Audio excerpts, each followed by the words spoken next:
Hi. I spent a long time waiting for clarity, waiting to feel ready, waiting for some big moment where I'd finally know exactly what I was supposed to do. And the more I waited, the more stuck I felt. I kept thinking maybe I need more experience first.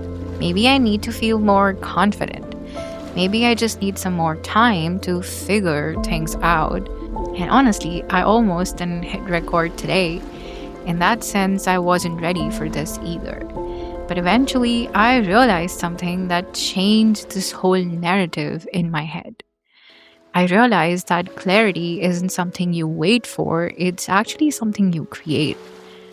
And this podcast didn't occur to me from a place of clarity. In fact, it came from a lot of confusion and discomfort, and it came from this place of messy middle, which is also why I understood that most of the time, clarity only comes after we start moving. And so, my friend, if you found your way to this episode, yay, I'm really glad that you're here today. And before we move any further, I have to introduce you to a version of myself that was far from picking up a microphone and giving her TED talk. I'm kidding, but I hope that I get there too. But yeah, basically, far from believing that anything I had to say would matter to anyone. And the reason I want to share this is maybe you will recognize her, and not because our stories are the same, but because that feeling of losing yourself while life is still happening around you and still trying to function regardless. Yep, exactly that feeling. Hell, I got to a point where I didn't even feel like the main character in my own life.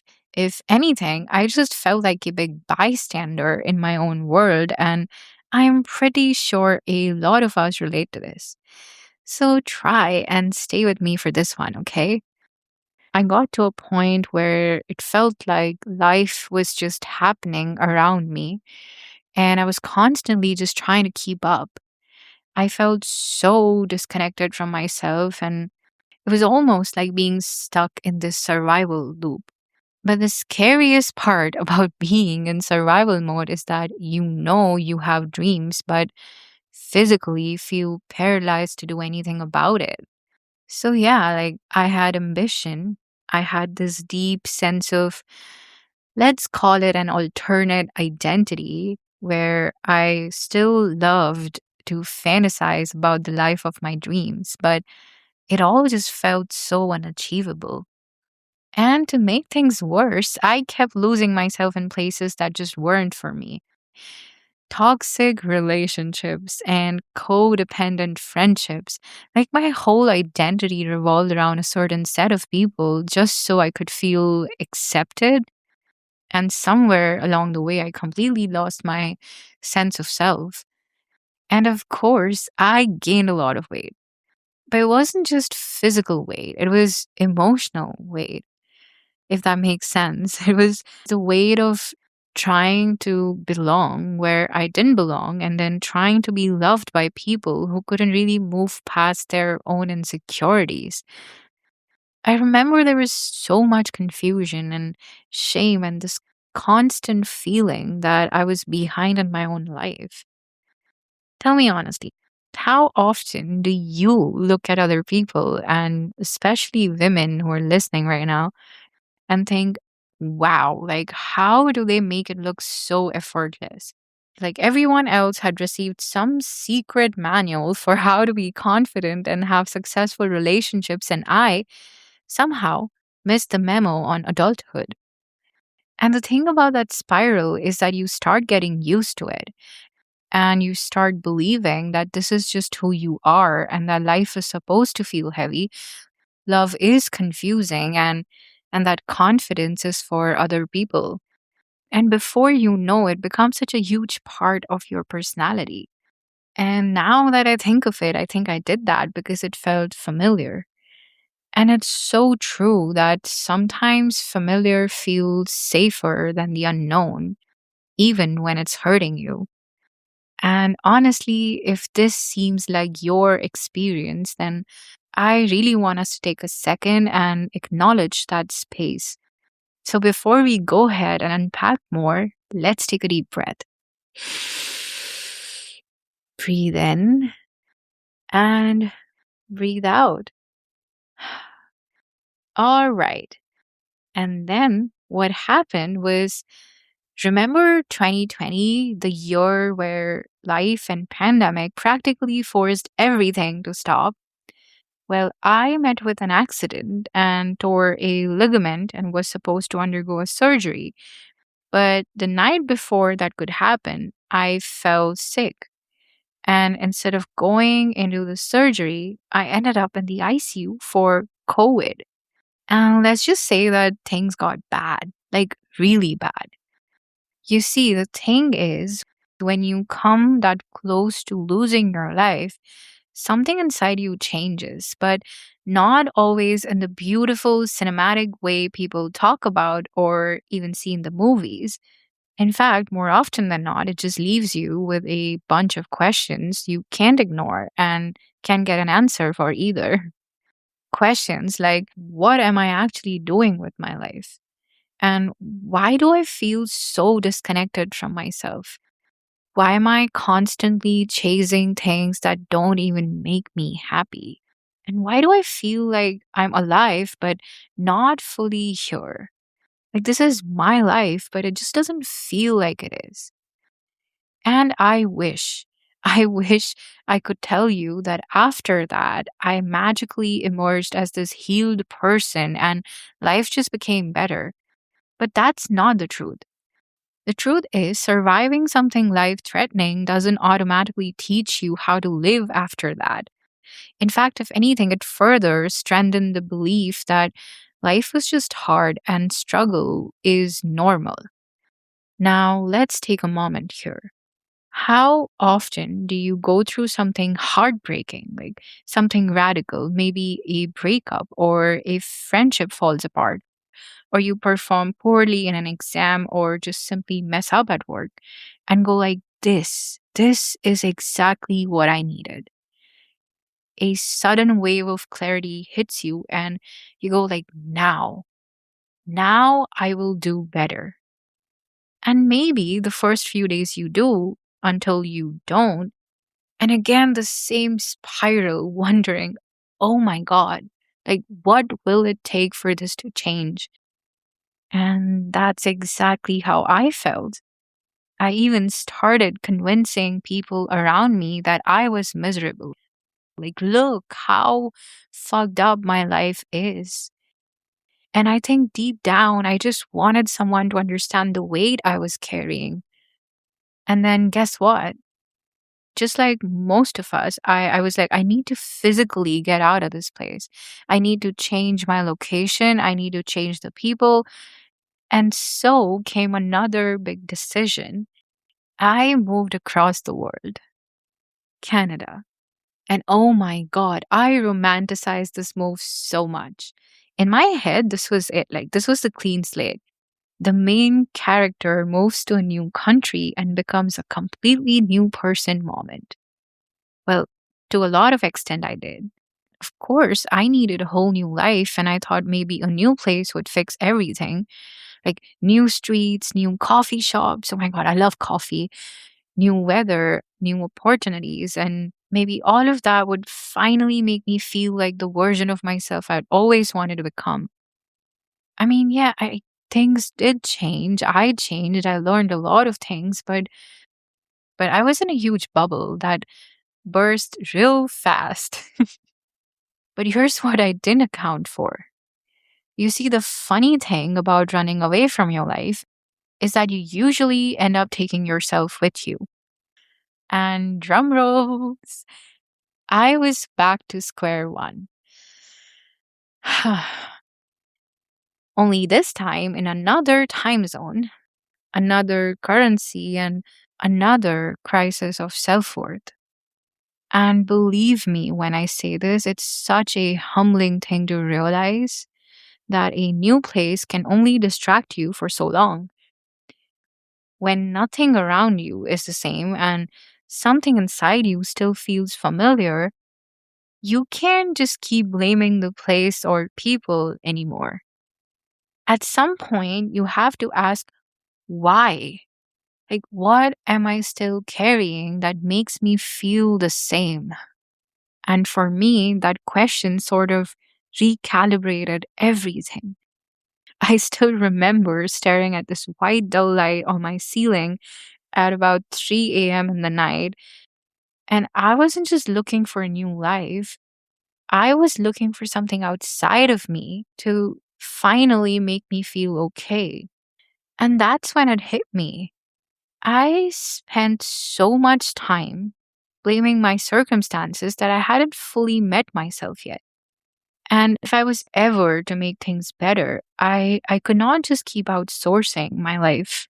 I can't keep waiting for the perfect place, the perfect person, the perfect opportunity, or even the perfect version of myself to arrive before I can actually start living my life. What is the missing piece of the puzzle? Do you also ask yourself that at times? Like, what am I missing here? And I know that it's such a hard process, right? Because turning inward sounds peaceful when people talk about it online. But in real life, it's just so confronting because it also means looking at your patterns and admitting that, okay, somewhere I keep choosing this in circles and I don't know why. That even though certain things are just not in my control, I've still had a huge part in this. It also means to sit in the chaos around you and asking, like, what part of me is still comfortable here? And the biggest thing is realizing that even though you didn't deserve everything that happened to you still are accountable for what you build from here. And I want to be clear, this is not about blaming yourself for your pain. Sometimes people hurt us, and sometimes life is unfair, and we carry things we never asked for. So, no, this is not about the blame. In fact, it's about power.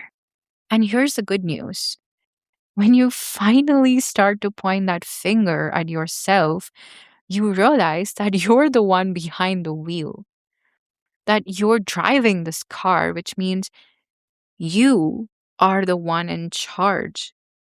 And that gives you control over this life you thought was in control of everything else but yourself.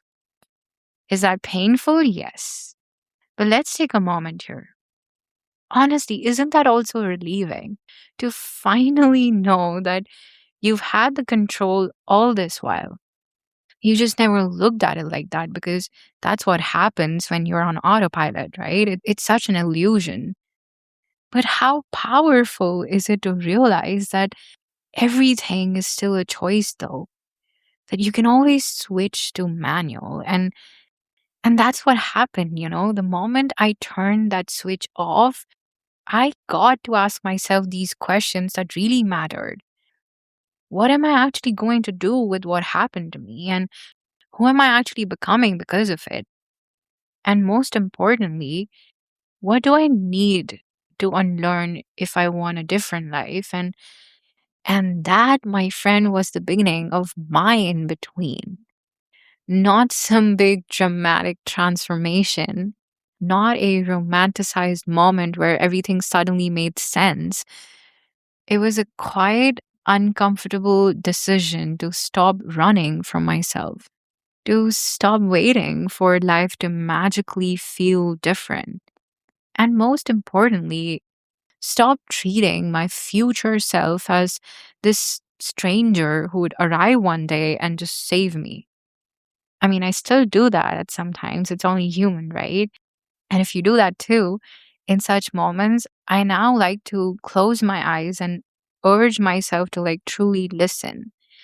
Listen to my thoughts, my patterns, my body, and my dreams. And especially to that little nagging voice that keeps saying, there is more. And maybe your in between doesn't look exactly like mine, but something tells me that you know that feeling. The weight of your past self and your future self pulling at you from both sides. The constant push and pull. One part of you wants to move forward so badly, and the other part keeps dragging you back into the same fear, the same anxiety, the same old story of what if I can't do this? What if I never change? What if I am just like this? And before you know it, that voice starts getting loud again. Oh my God, I'm so lazy. I can't do anything right. I'm falling behind. I'm never going to become who I thought I would be. And I'm just going to sit here and watch my life pass by. And my friend, no, no, I want you to stop. That is not you. And believe me when I say this, that is fear. That is survival. And that is your nervous system reaching out for the patterns it knows. That's the part of you that learned how to protect itself in the only way it could. So it is a part of you, yes, but that's not the whole of you. You are, in fact, the person who showed up here today. You're the person still listening, still searching, still feeling that little voice inside that says, no, there has to be more for me than this. And there is. There is more. You see, you're here right now in this space with that beating heart and with all your questions and all your confusion. And I need you to know that it is not the wrong place to begin.